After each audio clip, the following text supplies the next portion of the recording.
Kung kanina po mga Lodi, naka-open pa po yung comment section nito. Pero ngayon, nakalock na po siya at wala na pong pwede mag-comment.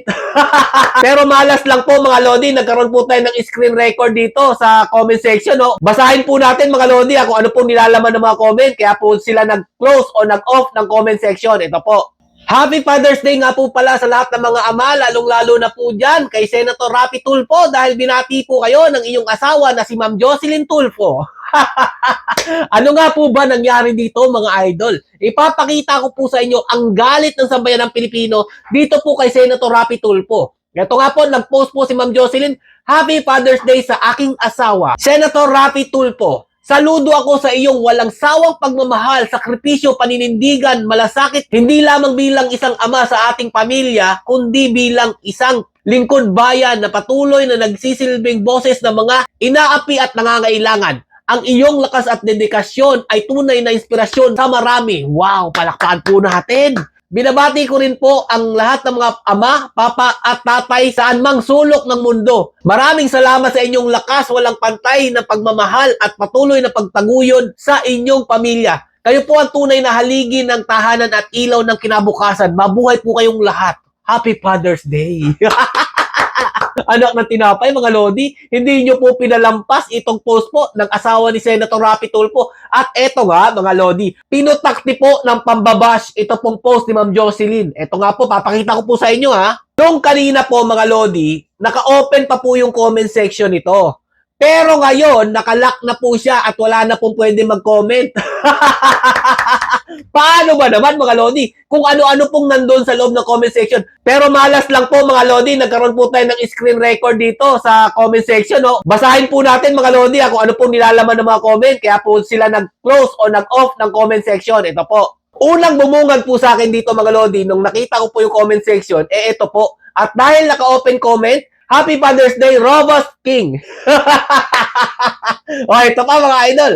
Happy Father's Day po. Paldong-paldo ang Viva Max Chicks sa asawa po ninyo. 250k tip pa lang. Ito pa po nakakatawa. Meron po pang pipilian.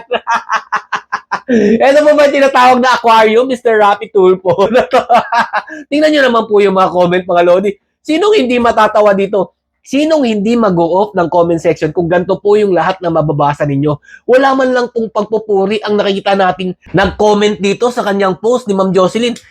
Siyempre mga Lodi, apektadong-apektado po itong asawa ni Senator Raffy Tulfo. Biruin nyo, may nagsabi pa dyan ha, tip pa lang, paldo na. Senador, malakas mag-tip to 50 first letter R, second to the last F.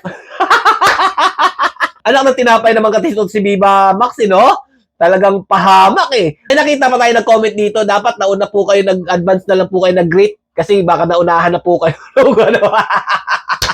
Kawawa rin naman po si Ma'am Jocelyn dito sa mga comment niyo. Dahil nga po sa kagagawa ni Senator Raffy Tulfo at wala po paninindigan sa bayan, yan po ang napapala mga Lodi. O eto, basahin nyo na lang po. Kasi hindi nyo na po yan mababasa doon po sa post ni Ma'am Jocelyn Tulfo dahil nga po naka-off na po ang kanyang comment section. Pero dito dahil naka-screen record tayo, alam ko na po mangyayari yan kanina eh. Kaya nag-screen record na po tayo. Hindi naman siguro masama, di ba?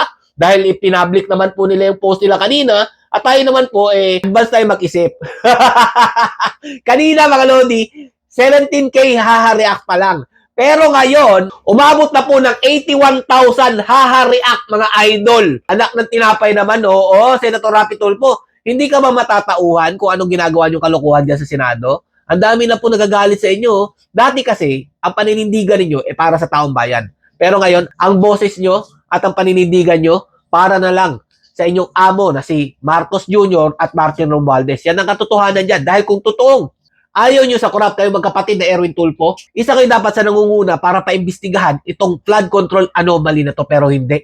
Tahimik na tahimik kayo. Kaya yan ang ganti ng taong bayan sa inyo. Kaya kawawa yung asawa mo, nadadamay sa kalukuhan na ginawa mo. Ito po talaga ang epekto ng taong walang paninindigan at magaling lang po sa bunganga pero wala naman sa gawa. Stay safe. God bless you all. Duterte pa rin.